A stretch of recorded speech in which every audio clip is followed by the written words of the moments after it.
समुदायी अशेषता व समुदायो, हमें तो सारे अवयव दिखाई दे रहे हैं, तो उस समुदाय को वृक्ष स्यात्, उसको हम वृक्ष कह देंगे, उसी की संज्ञा वृक्ष हो जाएगी। तत्प्राप्तिर्वा, या फिर वो जो समुदाय हैं उनकी प्राप्ति, प्राप्ति मतलब संयोग, उन सब का संयोग हो रहा है, इकट्ठे हैं ना सारे, तो उसको हम संयोग कह देंगे। तो ये कह रहे नहीं कह सकते हैं। उभयथा ग्रहणाभाव, दोनों ही प्रकार से वृक्ष के ग्रहण का अभाव होने लगेगा। माने आप वृक्ष संज्ञा का प्रयोग कर ही नहीं सकते हैं। माने आपका जो मत है तो उसमें अवयवों का समूह यदि वृक्ष है तो सब अवयवों का ग्रहण तो हो नहीं रहा है, तो इसलिए आपके मत में वृक्ष का व्यवहार नहीं हो सकता है और नहीं होना चाहिए। और यदि आप कहो कि अवयवों का संयोग है उसको हम वृक्ष कह रहे हैं, तो कह रहे हैं वहाँ भी एक देश का ग्रहण वृक्ष का व्यवहार नहीं करा पाएगा, क्योंकि आप ही कह रहे हैं ना एक देश का ग्रहण हो रहा है, तो आपके मत में तो वृक्ष का व्यवहार आप कर ही नहीं सकते हैं, लेकिन करते तो हैं, तो आप किसको वृक्ष कह रहे हैं? तो कह रहे हैं देखो, मूल स्कंद शाखा पलाशादि नाम अशेषता व समुदायो वृक्ष इति स्यात्। वे कह रहे हैं हमारे मत में भिन्न भिन्न अवयवी हैं, वो हैं अवयव, उसमें मूल उसकी जड़, स्कंद तना, शाखा शाखाएं और पलाश आदि नाम पत्ते आदि, इन सब की जो अशेषता है, इन सब की जो संपूर्णता है, अशेषता व समुदायो वृक्ष इति स्यात्, उस सारे अवयव समूह को हम वृक्ष कहेंगे। प्राप्तिर्वा समुदायी नाम इति, या फिर वो जो परमाणु हैं उनकी प्राप्ति, उनका संयोग, उसको हम वृक्ष कहेंगे। तो कहा उभयथा समुदाय भूतस्य वृक्षस्य ग्रहणम नोपपद्यते इति। तो बोले दोनों ही प्रकार से ये समुदाय भूत जो अवयव हैं इनमें वृक्ष का ग्रहण उपपन्न नहीं होगा। अवयवैस्तावत् अवयवांतरस्य व्यवधानात् अशेष ग्रहणम नोपपद्यते, क्योंकि जब आप कहोगे कि अवयवियों का जो समुदाय है उसको हम वृक्ष कहते हैं, तो बोले सारे अवयवों का तो ग्रहण हो ही नहीं रहा, केवल आगे आगे के अवयवों का ग्रहण हो रहा है और बीच वाले और पीछे वाले अवयवों का ग्रहण तो नहीं हो रहा है। आगे वालों का व्यवधान होने से अशेष ग्रहणम, तो सारे कृत्स्नता से सारे अवयवों का ग्रहण नहीं हो रहा है, इसलिए वृक्ष संज्ञा उत्पन्न नहीं होगी। और प्राप्ति ग्रहणम अपि नोपपद्यते, उन सब का संयोग उसको हम वृक्ष कहते हैं, तो बोले ये भी उत्पन्न नहीं होगा, क्योंकि प्राप्ति मताम अग्रहणात्, जो संयुक्त होने वाले जो अवयव थे उन अवयवों का अग्रहण होने से, क्योंकि सारे अवयवों का ग्रहण नहीं हो रहा ना, तो परमाणु रूप जो अवयव हैं उनका ग्रहण न होने के कारण सायम एक देश ग्रहण सहचरिता वृक्ष बुद्धि द्रव्यांतरोत्पत्तौ कल्पते न समुदाय मात्रे इति। तो इसलिए कह रहे हैं ये जो एक देश के ग्रहण के साथ रहने वाली सायम एक देश ग्रहण सहचरिता वृक्ष बुद्धि, ये जो वृक्ष का ज्ञान ये एक देश के साथ ही तो रहने वाला है ना, तो इसका ज्ञान द्रव्यांतरोत्पत्तौ कल्पते, जब आप द्रव्यांतर की उत्पत्ति इस पक्ष को मानेंगे तब ही इस वृक्ष बुद्धि का ग्रहण हो सकता है, न समुदाय मात्रे इति। यदि आप उसको अवयवों का समूह मानेंगे तो आप वृक्ष का व्यवहार नहीं कर सकते हैं। तो अब ये कह रहे हैं कि आप किस अवयवी की बात कर रहे हैं? अभी यही तो प्रसंग चल रहा है हमारा कि अवयवी होता है कि नहीं होता है। जिसको आप अवयवी कह रहे हैं वो तो साध्य है अभी, और आप कह रहे हैं कि अवयवी मानोगे तो वृक्ष का व्यवहार कर सकते हैं, अवयवी नहीं मानेंगे तो वृक्ष का व्यवहार नहीं कर सकते हैं। तो बोले अभी आप उसको अवयवी कैसे कह रहे हैं? तो आक्षेप है साध्यत्वात् अवयवीनी संदेह, अवयवी के साध्य होने से, अभी तो अवयवी सिद्ध ही नहीं हुआ, और फिर आप अवयवी का व्यवहार कर रहे हैं, तो इसमें हमें संदेह है अवयवी होता भी है कि नहीं होता है। यद उक्तम अवयवी सद्भावात इति, जो आपने ये हेतु दिया था पीछे कि अवयवी की सत्ता होने से प्रत्यक्ष को अनुमान नहीं कहेंगे, तो कह रहे हैं इति अयम अहेतु, ये आपका हेतु ठीक नहीं है। इन्होंने हेतु क्या दिया था? अवयवी सद्भावात, अवयवी की सत्ता होने से, तो बोले ये हेतु आपका ठीक नहीं है। क्यों ठीक नहीं है? साध्यत्वात्, क्योंकि ये हेतु तो अभी साध्य है, सिद्ध नहीं है आपका।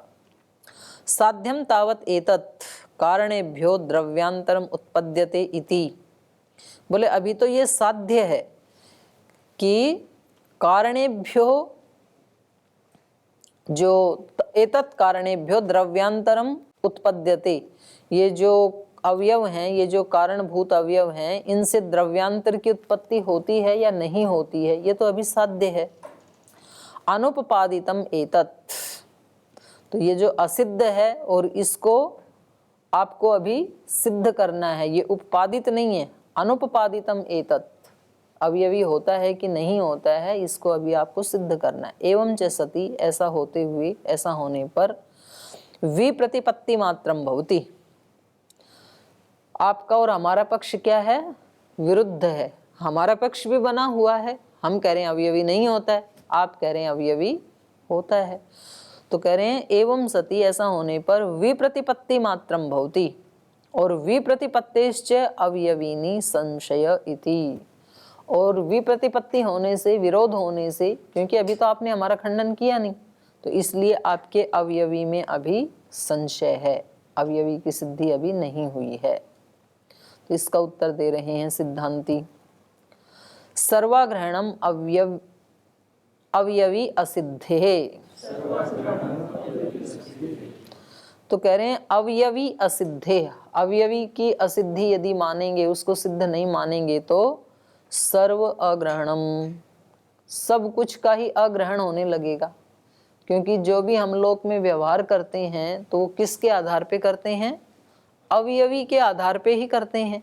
हम कहते हैं गाय को लाओ या गाय को खाना खिलाओ, तो गाय क्या हो गई? अवयवी।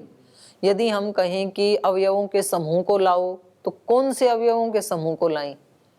मनुष्य भी अवयवों का समूह, वृक्ष भी अवयवों का समूह, गाय भैंस भी अवयवों का समूह, कुत्ता बिल्ली भी, तो कौन से वाले समूह को लाएंगे? अब तो हम कह सकते हैं कि भाई गाय को लाओ या बिल्ली को लाओ, तो उसका एक नाम हो गया ना अवयवी। और यदि अवयवी नहीं मानेंगे तो सर्व अग्रहणम, सब कुछ का ग्रहण ही नहीं हो पाएगा, व्यवहार ही नहीं हो पाएगा। यद अवयवी नास्ति सर्वस्य ग्रहणम नोपपद्यते, यदि अवयवी को नहीं मानते हैं तो फिर तो किसी भी चीज का ग्रहण नहीं हो पाएगा, सर्वस्व का ग्रहण नहीं हो पाएगा। किम तत्सर्वम, ये सर्वम क्या है? तो कहा द्रव्य गुण कर्म सामान्य विशेष समवायाः। सर्व का मतलब है हमारा 6 पदार्थ जो वैशेषिक के हैं, द्रव्य गुण कर्म सामान्य विशेष समवाय। कथम कृत्वा, कैसे? तो कह रहे हैं देखो, परमाणु समवस्थानम तावत दर्शन विषयो न भवति अतीन्द्रियत्वात् अणूनाम। कह रहे हैं परमाणुओं का जो समवस्थान, एकत्रीकरण, जो समूह है, वो दर्शन विषयो ना भवति, उसको तो हम देख नहीं सकते हैं, परमाणुओं को तो हम देख ही नहीं सकते हैं। क्यों?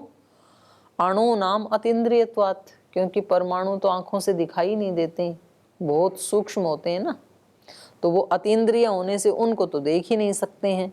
और द्रव्यांतरम च अवयवी भूतम दर्शन विषयो नास्ति, आपके मत में माने परमाणुओं को हम वैसे नहीं देख सकते हैं क्योंकि वो सूक्ष्म है, और परमाणुओं का समूह जो अवयवी है उसको आप नहीं मानते हैं, तो वो भी दर्शन का विषय नहीं बनेगा। द्रव्यांतरम च अवयवी भूतम दर्शन विषयो नास्ति तव मते, ये अपनी तरफ से जोड़ना पड़ेगा। दर्शन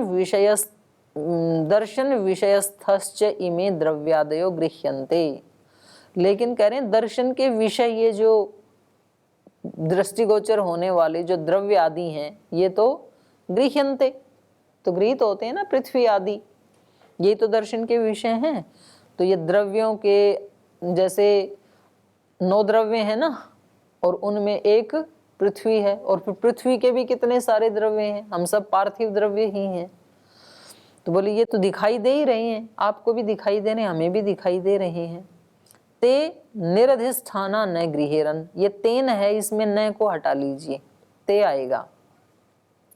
तो वो जो द्रव्य आदि हैं, ते निरधिष्ठाना न गृहेरन, बिना अधिष्ठान के तो उनका ग्रहण कैसे होगा, क्योंकि केवल परमाणुओं का ग्रहण तो हो नहीं सकता है, वो तो अतीन्द्रिय है, और वो किसी अवयवी में, किसी अधिष्ठान में रहेंगे तभी तो उनका ग्रहण हो पाएगा। यदि आप अवयवी को नहीं मानेंगे तो निरधिष्ठाना ते न गृहेरन, उनका ग्रहण ही नहीं हो पाएगा बिना आधार के। तो गृह्यन्ते तु कुंभोऽयम्, लेकिन गृहित तो होते हैं, हम कहते हैं कि ये घड़ा है, और उस घड़े में भी गुण है, फिर श्याम, एको, महान, संयुक्त, स्पंदते, अस्ति मृन्मयश्च इति।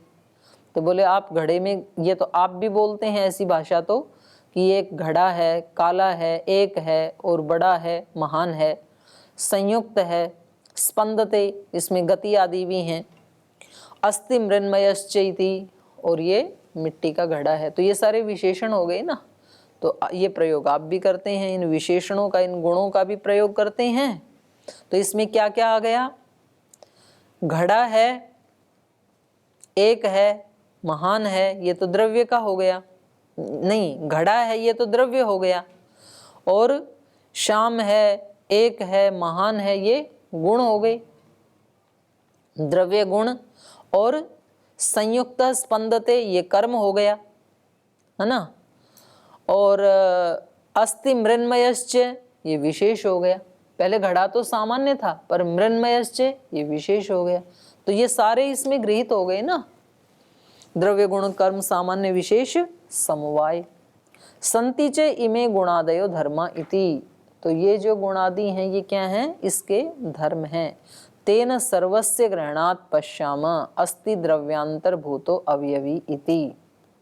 तो बोलिए ये सब कुछ हमें प्रत्यक्ष दिख ही रहा है, सर्वस्य ग्रहणात्, तेन इस कारण से, इन सब का ग्रहण होने से, पश्याम हम देखते हैं, अस्ति द्रव्यांतर भूत अवयवी इति, द्रव्यांतर भूत अवयवी का सत्ता है।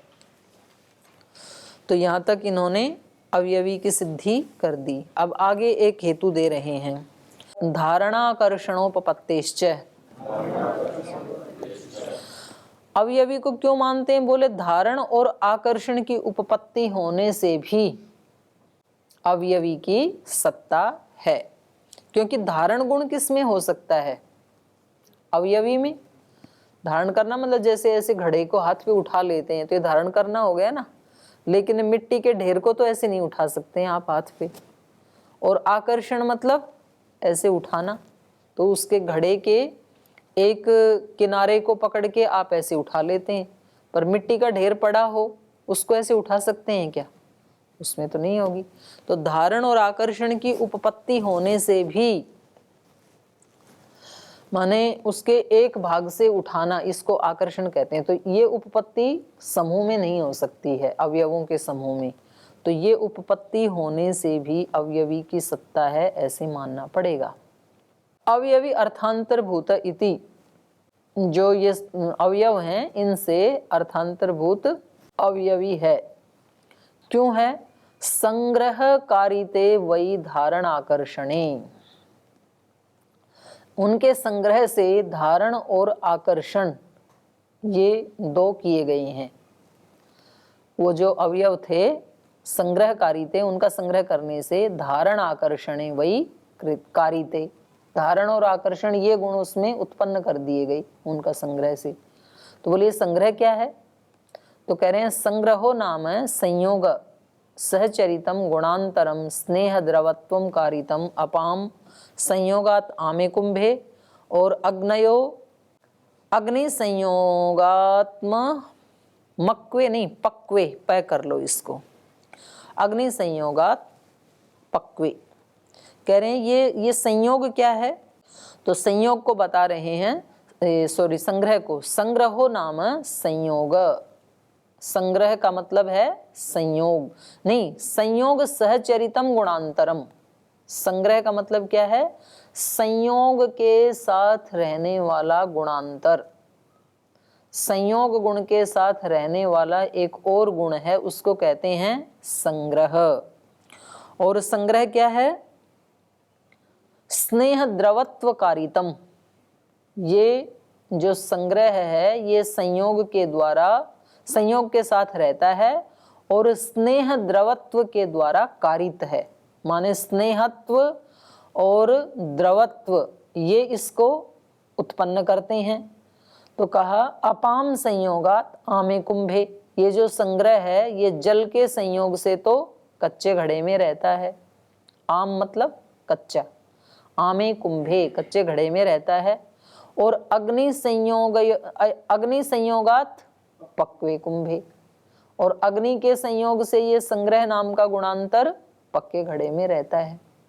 जल के संयोग से तो कच्चे घड़े में रहता है संग्रह, और अग्नि के संयोग से पक्के घड़े में रहता है। यदि तू अवयवी कारिते नहीं होगा, ये अवयव कारिते। यदि तू अवयव कारिते अभविष्यताम, इसको ठीक कर लो, अवयवी की जगह अवयव कर लो। यदि तू अवयव कारिते अभविष्यताम पांशु राशि प्रभृतिषु अपि अज्ञास्यताम। बोले ये दोनों गुण, कौन से गुण? धारण और आकर्षण। ये दोनों गुण यदि अवयवकारिते अभविष्यताम, यदि अवयवों से, केवल मात्र अवयवों के समूह को मानने से भी यदि ये गुण होते तो पांशु राशि प्रभृतिषु, जो धूल की मिट्टी की राशि एक ढेर है इत्यादि में भी, प्रभृतिषु अपि अज्ञास्यताम, वहाँ भी जाने जाते, वहाँ भी होने चाहिए थे, लेकिन होते तो नहीं है। ना तो उसको धारण कर सकते हैं उस ढेर को, ना तो उसको एक हाथ से ऐसे आकर्षण उसको उठा सकते हैं। तो ये दोनों किस में हो सकते हैं? अवयवी में ही हो सकते हैं। और अवयवी में भी कैसे हो सकते हैं? संग्रह नाम के गुणांतर से हो सकते हैं। तो ये संग्रह गुण केवल उसमें राशि में ही मिल सकता है। द्रव्यांतर अनुत्पत्तौ च तृण उपल काष्ठादिषु जतु संग्रहितेषु अपि न अभविष्यताम। और कह रहे हैं द्रव्यांतर अनुत्पत्तौ च, और यदि ये अवयवी में भी ना होते, माने अवयवी में तो होते हैं धारण और आकर्षण, अगर ये इसमें नहीं होते, द्रव्यांतर अनुत्पत्तौ च तृण उपल काष्ठादिषु, तो तृण तिनका, उपल माने पत्थर छोटे छोटे, और काष्ठादिषु छोटे छोटे तिनके, जतु संग्रहितेषु अपि, जतु मतलब वो चूड़ी बनाते हैं ना जिसकी, लाख आदि के साथ संग्रहित हुए न अभविष्यताम, उसमें ये धारण आकर्षण गुण नहीं होना चाहिए था। जैसे लाख की बनाते हैं ना चूड़ी आदि, या कोई घड़ा बनाते हैं लाख का, तो उसमें क्या करते हैं छोटे छोटे वो पत्थर चमकीले लगा देते हैं, तो उस पर चिपक जाता है। और तिन के छोटे छोटे स्टिक्स डिजाइन बनाते हैं ना उस पे, तो उन सब का ग्रहण भी उस लाख के साथ ही हो जाता है। तो किस लिए हो जाता है? संग्रह नाम के गुण के कारण, क्योंकि वो अब अलग अलग नहीं है, एक अवयवी के साथ ही वो संग्रहित हो गई। तो यदि ये अवयवी नहीं होता तो फिर उनका ग्रहण नहीं होना चाहिए था। अथ अवयविनम प्रत्याचक्षाण को मां भूत प्रत्यक्ष लोप इति अणुसंचयम दर्शन विषयम प्रतिजानान किम अनुयोक्तव्य इति। बड़ी सुंदर सी पंक्ति है ये।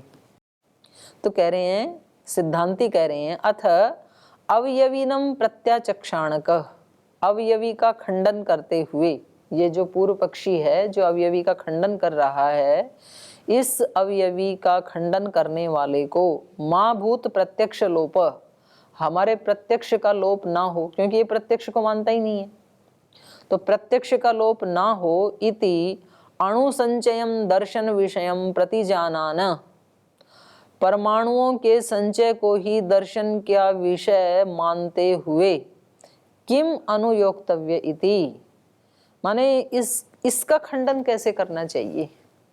ये जो पूर्व पक्षी है जो अवयवी को मानता नहीं है, अवयवों के समूह को ही दर्शन का विषय मानता है, अब इसका क्या करें। मतलब ये कई बार ऐसे होता है ना कि भाई ये व्यक्ति सामान्य सी बात को भी सुनने के लिए और मानने के लिए तैयार ही नहीं है, तो अब इसका करें क्या। कोई ऐसी बात हो जो सीधी स्पष्ट सबको समझ में आ रही है और किसी एक व्यक्ति को समझ में ना आए, वो समझने को तैयार ही ना हो, या फिर समझते हुए भी, तो व्यक्ति कहेगा कि भाई इस व्यक्ति का करें तो क्या करें, इसको ये इतनी स्पष्ट बात भी समझ में आ नहीं रही है। तो सिद्धांती वही कह रहे हैं कि ये जो पूर्व पक्षी है ये प्रत्यक्ष का खंडन करता हुआ और अवयवों को ही दर्शन का विषय मानता हुआ ये जो हमारे सामने खड़ा है अवयविनम प्रत्यचक्षाणक, अवयवी का खंडन करने वाला, तो इसके खंडन से हमारे प्रत्यक्ष का लोप ना हो इति अणुसंचयम दर्शन विषयम प्रतिजानान, अणु के संचय को ही दर्शन के विषय, दर्शन का विषय मानने वाला ये जो पूर्व पक्षी है, किम अनुयोक्तव्य इति, इसका खंडन कैसे करें। तो फिर अपने आप ही कह रहे हैं एकम इदम द्रव्यम इति एक बुद्धे विषयम पर्यनुयोज्य। हाँ, अब एक आइडिया आया कि इससे क्या करना चाहिए, कि ये कह रहे हैं एकम इदम द्रव्यम, बोले ये एक द्रव्य है, ऐसा एक वाक्य बोला, एकम इदम द्रव्यम इति एक बुद्धे विषयम, ये एक बुद्धि का विषय है। एक बुद्धि मतलब ज्ञान, एकत्व का जो हमें ज्ञान हो रहा है कि ये एक द्रव्य है, कोई भी द्रव्य मानो ये एक द्रव्य है। तो बोले अब हम आपसे ये पूछते हैं कि इस एकत्व का विषय क्या है, आप एक किसको कहोगे। हम तो एक किसको कहेंगे, अवयवी को, और जो अवयवी को नहीं मानता है वो एक किसको कहेगा। यदि तो कहें कि वो एक परमाणु को एक कहेगा, तो परमाणु तो दिखता ही नहीं है, अतीन्द्रिय है ना, लेकिन 1 2 3 का व्यवहार तो वो भी करता है। तो फिर उससे ये पूछना चाहिए कि ये जो एक है इस एकत्व का विषय क्या है, क्योंकि संज्ञा तो किसी विषय को लेकर के ही की जाती है, प्रतिनिमित्त को लेकर की जाती है। एकम इदम द्रव्यम इति एक बुद्धे विषयम पर्यनुयोज्य, ये इनसे ये पूछना होगा, पर्यनुयोज्य मतलब पूछना होगा कि इस एक का विषय क्या है। किम एक बुद्धि अभिन्नार्थ विषय इति आहोस्वित भिन्नार्थ विषय इति, बोले ये जो आपका एक का ज्ञान है, एक बुद्धि मतलब एक ज्ञान, क्योंकि एक का व्यवहार तो वो भी करते ही हैं। तो कह रहे हैं ये जो एक का ज्ञान है ये अभिन्नार्थ विषय इति, अभिन्नार्थ मतलब अवयव और अर्थ एक ही हैं इनके मत में, माने अवयवी को नहीं मानते हैं ना। अभिन्नार्थ मतलब परमाणुओं का समुदाय, तो वो आपके एकत्व का विषय है। आहोस्वित भिन्नार्थ विषय, भिन्नार्थ विषय, भिन्नार्थ विषय मतलब जिसमें भिन्न भिन्न विषय हैं। तो आपके एकत्व का विषय क्या है, माने जो एकत्व का ज्ञान आपको हो रहा है इसका विषय अभिन्नार्थ अर्थात एक, कोई एक चीज है अथवा अभिन्नार्थ। समझ में आ गया इनका प्रश्न। अलग अलग उसमें आप अभिन्नार्थ का मतलब एक, जैसे हमारे मत में एक का विषय क्या है, ये एक है, तो ये क्या है हमारे लिए अभिन्नार्थ। इसमें भिन्न भिन्न पदार्थ नहीं है, ये एक है अपने आप में, एक पौधा। तो हमारा एक का विषय क्या है, ये अवयवी। तो ऐसे आपके मत में इस एक का विषय ये अभिन्नार्थ है या भिन्नार्थ। भिन्नार्थ मतलब बहुत सारे अवयव हैं ये भिन्न भिन्न और उनका एक समूह। तो ये आपके एक का विषय है या अवयवी एक का विषय है, ये पूछ रहे हैं कि आपके एक का विषय क्या है। किम एक बुद्धि अभिन्नार्थ विषय इति आहोस्वित भिन्नार्थ विषय इति। अभिन्नार्थ विषय इति चेत, यदि तो आप कह रहे हैं कि ये एक का विषय क्या है, अभिन्नार्थ। अभिन्नार्थ मतलब एक अवयवी, ऐसा यदि मानते हैं तब तो अर्थांतर अनुज्ञानात अवयवी सिद्धि। तो बोले फिर तो आपने अर्थांतर अनुज्ञानात, अर्थांतर को स्वीकार कर लिया कि बहुत सारे अवयवों से मिलकर के अर्थांतर कोई दूसरी वस्तु बन जाती है। तो कह रहे हैं अर्थांतर अनुज्ञानात, अर्थांतर को स्वीकार कर लेने से अवयवी सिद्धि, फिर तो हमारा काम बन गया, अवयवी की सिद्धि हो गई।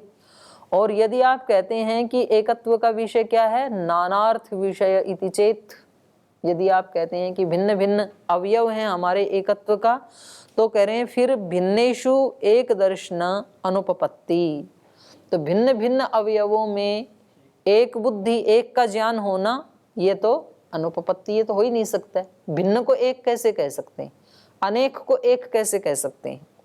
अनेकस्मिन् एक इति व्याहता बुद्धि न दृश्यते इति, क्योंकि अनेक में एक का ज्ञान होना, ये तो क्या हो गया, व्याहत बुद्धि हो गई, ये तो विरुद्ध ज्ञान हो गया।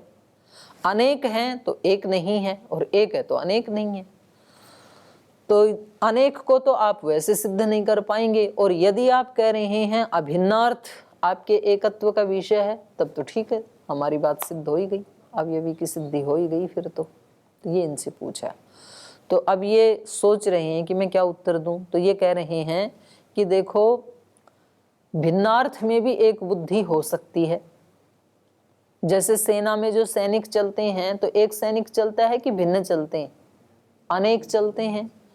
और अनेक सैनिक कहीं चल रहे हों और दूर से कोई व्यक्ति देख रहा है, तो क्या कहेंगे, सेना जा रही है, तो अनेक में एक बुद्धि हो गई ना। ऐसे ही वन में एक वृक्ष होता है कि अनेक होते हैं, अनेक होते हैं। और ऊपर से कोई व्यक्ति फ्लाइट से, हेलीकॉप्टर से देख रहा है कि भाई नीचे वन खड़ा है, तो वहां पर अनेक में एक बुद्धि हो गई ना। तो बोले ठीक है, ये बहुत सारे अवयव रहने दो और उसमें एक बुद्धि हो जाएगी। तो ये कह रहे हैं सेना वनवत ग्रहणमिति चेत न अतीन्द्रियत्वात् अणुनाम। यदि आप कहो कि सेना और वन की तरह अनेक में भी, भिन्नार्थ में भी एक बुद्धि हो जाएगी, ऐसा यदि आप कहें तो न, ये आपका कहना उचित नहीं है। क्योंकि अतीन्द्रियत्वात् अणुनाम, क्योंकि सेना के सैनिकों को और वृक्षों को तो हम वहां पास जाके देख लेंगे कि वो एक एक भिन्न भिन्न हैं, पर अणु भिन्न भिन्न हैं, उनको तो हम देख ही नहीं सकते क्योंकि वो तो अतीन्द्रिय हैं। तो ये आपका केवल सीधा उदाहरण दृष्टांत दे देना, इससे आपका पक्ष सिद्ध नहीं होगा। पहली बात तो वैसे ही सिद्ध नहीं होगा क्योंकि इसका कोई हेतु नहीं है, और वैसे भी सीधे दृष्टांत को माने तो वहां तो वो दृष्ट विषय अवयवी ही हैं, वो तो दूर के कारण एक दिखाई देता है, पर जब कोई व्यक्ति पास में जाएगा तो उसको दिखाई देगा कि यहाँ तो बहुत सारे वृक्ष हैं। तो एक बुद्धि उसकी एक ही वृक्ष में, अवयवी में ही होगी। पर यहाँ तो ऐसा हो नहीं सकता, अणुओं को तो हम देख नहीं सकते हैं। तो इसलिए इनका पक्ष अभी खंडित हो गया पूर्व पक्षी का, और इनका कहना है अवयवी की सिद्धि तो जरूर आपको माननी ही पड़ेगी। तो अब इसकी भाष्य जो है ये हम कल पढ़ेंगे। आज समय हो गया, आज यहीं विराम लेते हैं।